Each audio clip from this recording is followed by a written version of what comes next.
Sup guys, this is Puffy Pears and you're listening to my review of the Steam Deck.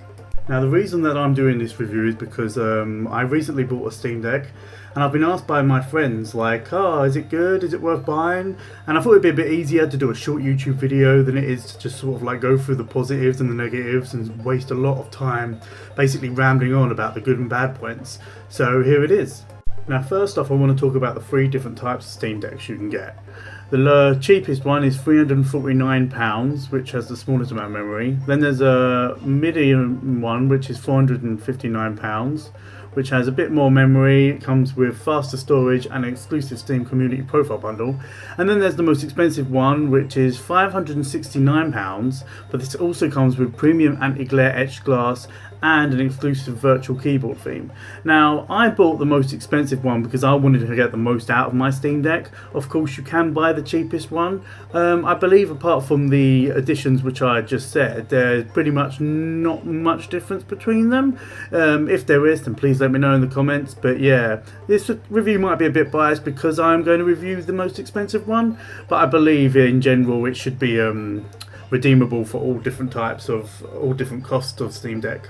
Now, the size of the Steam Deck is one of its most noticeable features. When compared to the Switch, it is much bigger, which is great because it means it has a much bigger screen, but it also means it feels much more clunkier on the hands. There's also a lot of buttons on the Steam Deck. Some of them are mapped, some of them are not. But then more noticeably, there are four buttons at the back, which are easily pressed in by your fingers while you're actually holding in the Steam Deck. Now, these aren't preset to press anything in the majority of the games that I've played at the moment. But if you do map these to certain controls, you have to remember that while holding the Steam Deck, you might accidentally press them, because I've been pressing them a lot while I've been playing different games. But overall, the Steam Deck's quite handy to use. It's easy to get used to, and then when I go back to the Switch and play that, it does feel like it's a bit small compared to the Steam Deck. The game looks nice as well when I play them, so compared to the Switch, I feel like it's a much nicer looking console, even if it is a bit more bigger and clunkier. Now I want to talk about the list of compatible games which I have and which are pretty much available on the Steam Deck. Now, I was under the impression that the majority, if not all of my games, would be playable on the Steam Deck. I was wrong.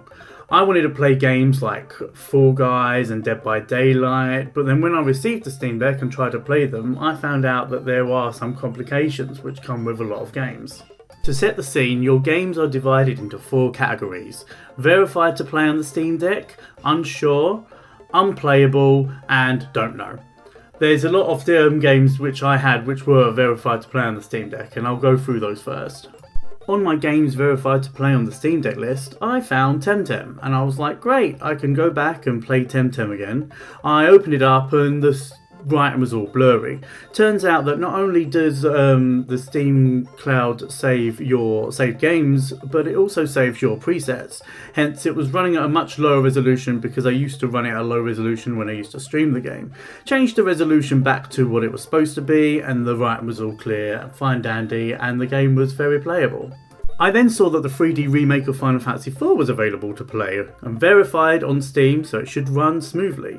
I gave that a go, and to my surprise I found that it wasn't as what I thought it was. This is what it first looks like when you play it on Steam on a laptop.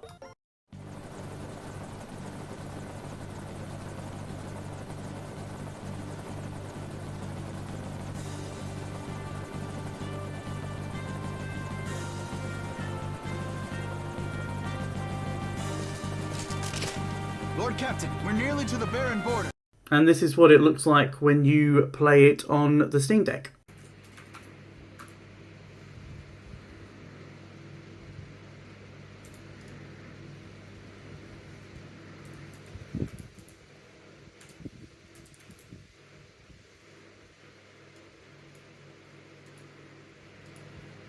Lord Captain, we're nearly to the barren border. As you could imagine, after the money that I actually paid for this thing, and even though the game was verified on Steam Deck, the game didn't run exactly like it would on a laptop. There is a website you can go on called ProtonDB.com, and it will tell you, oh yes, this game has this sound problem, so you should install an earlier version for it to work or something, which is fine and dandy, but I mean, the price you pay for the Steam Deck, shouldn't this be automatic already? Especially if it's in the verified to play on Steam Deck category. I then decided to play some of the games which were marked with a yellow exclamation mark, otherwise known as playable. These ones were not too bad. Sometimes you had to get the on-screen keyboard to come up to typing a word or something, but overall I didn't really have many problems with these ones, and wondered why these ones weren't like verified for Steam Deck. Maybe because you do have to type them with the keyboard, and the keyboard is a bit annoying to use, but it's not unusable at least. So these ones I didn't have much problem with at all. I then tried some games which were on the untested category, so the ones which had the question mark, and the majority of these which I played also didn't have a problem with either. One being Trials of Cold Steel, which I'm thoroughly enjoying and I don't really find having any problem with at the moment. It's a bit weird that there are some which are untested, but these ones you can generally give a go, and most of the time it tends to be alright. Now I want to moan about some of the games that I found were incompatible. Legend of Heroes Trails of the Sky and Legend of Heroes Trails of the Sky Second Chapter were incompatible. Legend of Heroes Trails in the Sky, the third, however, was verified to play on Steam Deck. Sonic 4 Episode 1 was incompatible, but Sonic 4 Episode 2 was playable. What I also really did not enjoy was the fact that Dead by Daylight and Fall Guys, which I mentioned earlier, were unplayable on the Steam Deck. This is because they use an anti-cheat system, and the Linux OS which the Steam Deck runs off cannot run it. This is annoying because I like playing Fall Guys, and even though I did enjoy playing it on my Switch, the frame rate is so bad that I can never win any games on it. So I thought, oh, this would be great to play on the Steam Deck. Sadly, I was mistaken, and Fall Guys and Dead by Daylight playing on the Steam Deck in bed is a dream I'm just going to have to hope for much longer. Again, I have moaned about this before, and I've been told that it is quite easy to install Windows onto the Steam Deck and to have it run off that. Even though that is a possibility, the amount I paid for this Steam Deck, I don't feel like I should be making little twerks to it just so that I can actually play a game. Next thing I want to show you is a battery test which I've done with the Steam Deck. Now, the Steam Deck is a portable console. I want to play this when I go on a plane, when I go on a train, when I'm in the car going anywhere, and I want it to have a suitable amount of battery for my travels. I started the test at 99%, and as you can see at the time there, and it also showed me how much battery life I had left. Let's see what happened after an hour of playing Trials of Cold Steel. As you can see, after an hour of gameplay, the battery's gone down 21%, although the projected battery life has gone from 6 hours to 3 hours, which is a bit scary thinking that, you know, you'd think that would have gone down 1 hour, seeing as I've been playing it for 1 hour. And the game wasn't, although it was connected to the internet and it would have used cloud saves, it wasn't using the internet like an MMO would. So I think that's not too bad for a battery life test. Now let's compare it to how the Switch does. So the Switch, I got started at 100% at 11:36, and then after an hour of gameplay of Puzzles and Dragons, it went down to 74%. So it used 26% of power, so just a smidgen more than the Steam Deck would have. Although I have had the Switch since 2017, and the Steam Deck I have had barely 2 weeks. Overall, I don't think the battery life is too bad on the Steam Deck yet. I might have to do another test later on in the year when I've had it quite a few months. Just a reminder, it's always good to not leave your devices in charge when they're fully charged. Unplug it and just turn it off because it saves the battery's long-term life. So overall, the question remains, should I buy a Steam Deck? No. Well, not yet. It has a lot of potential. But that's all it is at the moment, potential.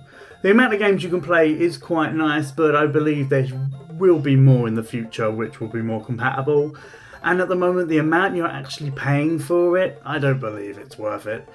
I mean, you could buy an OLED Switch for less than the amount of the cheapest Steam Deck available, add a few first-class titles from Nintendo, and you still probably wouldn't even get to the amount that I paid for my Steam Deck. And even though I am thoroughly enjoying playing some RPGs on it, I could easily have just plugged in an Xbox controller into my laptop and played them off that. So overall, don't buy the Steam Deck yet. Probably wait for it to go down in price. It might go down in price soon. I don't know. I waited for mine for over a year, although I do believe that they are now delivering them at a much faster pace and they are making a lot more. So overall, don't bother with the Steam Deck just yet. Probably wait a year or two. This is Puffy Pears. Thank you so much for watching the video. If you liked it, please give it a like. Or if you wanted to talk about it some more, give it a comment. If you didn't like it, thank you for staying for so long anyway. Thank you very much.